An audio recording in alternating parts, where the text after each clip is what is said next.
सगळे म्हणत होते बॉईजवर व्हिडिओ बनवा. हा व्हिडिओ बॉईज पर्यंत नका जाऊ देऊ, पण खरं सांगायचं तर आता मी जे बोलणार आहे ते फक्त बॉईज समजू शकतात.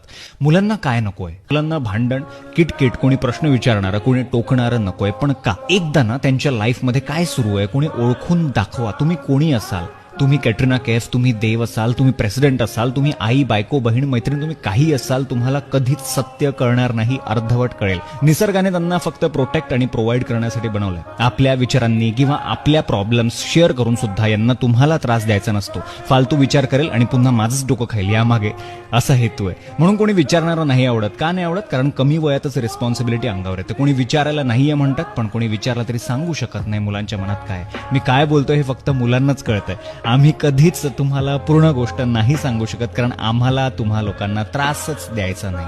आम्ही सांगू तरी आमच्याकडून पूर्ण सांगितलं जाणार नाही. पण मुलींनो, हे कान उघडून ऐका. जेव्हा कोणी मुलगा रडून तुम्हाला काही सांगतोय तर तेव्हा तो सगळ्यात जास्त वल्नरेबल आहे. त्यावेळी त्याच्या तोंडून काही चुकून निघालं तर त्या गोष्टीचा वापर पुढे भांडणात करायचा नाही. जर असं केलं तर तुम्ही आयुष्यभरासाठी त्याची साईड नाही ऐकू शकणार, कारण तो सांगणारच नाही.